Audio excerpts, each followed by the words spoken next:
This channel does not promote any violent, harmful, or illegal activities. All content provided by this channel is meant for an educational purpose only. Cancer Healer Center, a new beginning. এদিকে কাঁথি কৃষি ও গ্রামোন্নয়ন সমবায় ব্যাংকের vote নিয়ে উত্তেজনা, voter নিয়ে টানাটানি তৃণমূল বিজেপির। Vote কেন্দ্রের কাছে দু দলের কর্মী সমর্থকদের মধ্যে রীতিমতন ধস্তাধস্তি। ছবিটা একবার দেখুন, যে ছবি আমরা দেখাচ্ছি। কাঁথি কৃষি ও গ্রামোন্নয়ন সমবায় ব্যাংকের ভোট নিয়ে উত্তেজনা, ভোটার নিয়ে রীতিমতন টানাটানি তৃণমূল আর বিজেপির মধ্যে।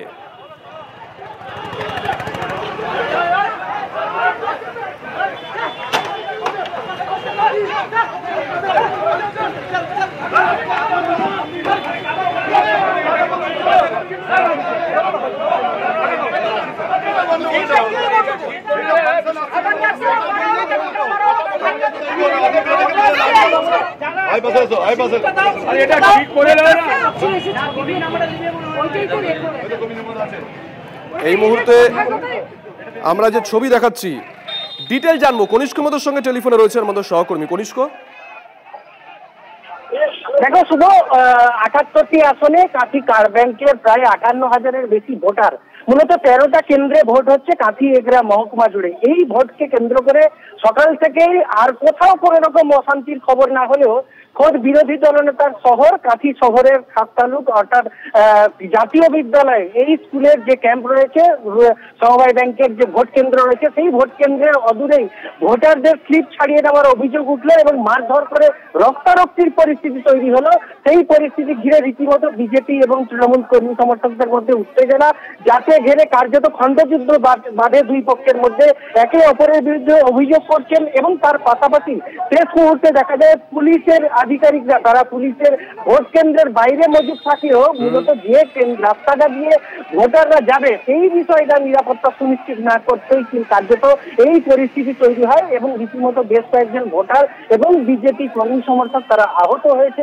এখন এলাকায় যথেষ্ট উত্তেজনা রয়েছে, যে যার ক্যাম্পে যদিও রয়েছে, কিন্তু পাল্টা বিজেপি অভিযোগ করছে তাদের যে ক্যাম্প তৈরি করা হয়েছিল মূলত স্লিপ ডিস্ট্রিবিউশন ক্যাম্প, সেই ক্যাম্প তৃণমূল যে কর্মী সমর্থকরা আজকে এসেছেন তারা ভাঙচুর করে। কনিষ্ক, তোমাকে একটু থামাচ্ছে, এই মুহূর্তে আমাদের সঙ্গে রয়েছেন দিব্যেন্দু অধিকারী। দিব্যেন্দু বাবু, আমরা ছবি দেখাচ্ছি, যে খবর আমরা পাচ্ছি আমরা তো দেখাচ্ছি, একটু বলবেন আপনাদের কি অভিযোগ আছে?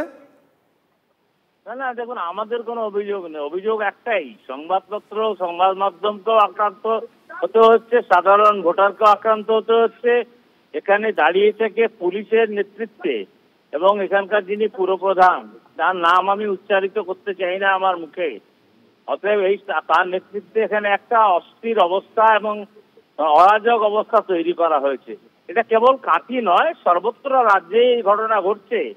আমি মনে করি যে এই ঘটনা অত্যন্ত নিন্দনীয় এবং এই ঘটনার মানে সাধারণ মানুষ যে যোগ্য জবাব দিতে চায়।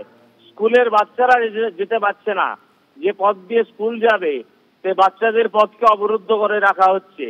এখানে অ্যাম্বুলেন্সকে যেতে দেওয়া হচ্ছে না, পুলিশকে দিয়ে রাস্তা অবরোধ করে রাখা হচ্ছে। আমাদের দলীয় কর্মী ইতিমধ্যে আক্রান্ত হয়েছেন, তারা আহত হয়েছেন, চিকিৎসার জন্য তাদের পাঠানো হয়েছে। আমরা মনে করি এই ঘৃণ্য অপরাধ, ঘৃণ্য নিন্দনীয় কাজ সারা রাজ্য জুড়েই চলছে এবং মহামহিম রাজ্যপাল, তিনি সংবিধানের প্রধান, তিনি সাংবিধানিক প্রধান হিসেবে তার যা করণীয় তার অবিলম্বে পশ্চিমবঙ্গের প্রত্যেকটা গণতন্ত্রপ্রিয় মানুষের প্রতি তার অবিলম্বে ভারত সরকারের কাছে সেই ধরনের প্রস্তাব পাঠানো উচিত বলে আমি মনে করি।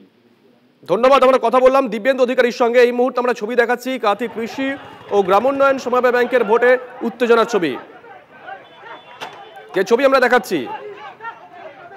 এই মুহূর্তে আমাদের সঙ্গে রয়েছেন অখিল গিরি। অখিল বাবু, আমরা তো ছবি দেখাচ্ছি, আমরা যে খবর পাচ্ছি দেখাচ্ছি, বিজেপির তরফ থেকে অভিযোগ করা হলো যে আপনাদের অঙ্গুলি হেলনে অশান্তি হচ্ছে, পুলিশের ভূমিকা নিয়েও তারা প্রশ্ন তুলেছেন। অখিল বাবু, না, আমাদের শান্তিপূর্ণ সকাল থেকে কাঁথি জাতীয় বিদ্যালয়ে ভোট চলছিল কন্টাই এগ্রিকালচার রুরাল ডেভেলপমেন্ট ব্যাংকে।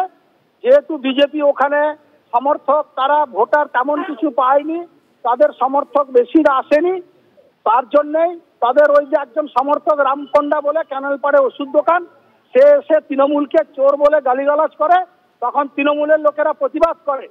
ইচ্ছাকৃতভাবে বিজেপি অশান্তি করার চেষ্টা করছে হেরে যাবার ভয়ে। ওখানে আমাদের লোকেরা কেউ উত্তেজিত নয় এবং আমাদের লোকেরা বিজেপিকে মারধর করেন। ধন্যবাদ অখিল বাবু। আমরা কথা বললাম অখিল গিরির সঙ্গেও। আম্বেদকরের জন্মদিনে এবার থেকে জাতীয় ছুটি ঘোষণা কেন্দ্রের। ভারতের সমাজ এবং সংবিধানে তার অবদানকে স্বীকৃতি দিতে 14 এপ্রিল তার জন্মদিনে জাতীয় ছুটি ঘোষণা। কেন্দ্রীয় সংস্কৃতি মন্ত্রী গজেন্দ্র সিং শেখাওয়াত এক্স হ্যান্ডেলে পোস্ট করে বিষয়টি জানিয়েছেন। 2026-এর মধ্যে মাওবাদী মুক্ত ভারতের টার্গেট অমিত শাহের। লক্ষ্য পূরণে ছত্তিশগড়ের সুকমায় গুলির লড়াই। বাহিনীর সঙ্গে গুলির লড়াই নিহত হয় 16 জন মাওবাদী, আহত 2 জওয়ান। রাতভর গুলির লড়াই চলছে। বাকি মাওবাদীদের খোঁজে জঙ্গলে চিরুনি তল্লাশি চালাচ্ছে বাহিনী। 30 এপ্রিল শুরু হচ্ছে চারধাম যাত্রা। পুণ্যার্থীদের নিয়ে এবার অনেক বেশি সতর্ক প্রশাসন। চারধাম দর্শনে জারি বেশ কয়েকটি নিষেধাজ্ঞা। মন্দির চত্বরে 30 মিটারের মধ্যে নিষিদ্ধ মোবাইল ক্যামেরার ব্যবহার। যারা ভিডিও ব্লগ রিল বানান তাদের মন্দির পরিসরে ঢুকতে দেওয়া হবে না। সিদ্ধান্ত কেদারনাথ, বদ্রীনাথ, পান্ডা সমিতির। নিষেধাজ্ঞা অমান্য করলে কড়া পদক্ষেপের হুঁশিয়ারি।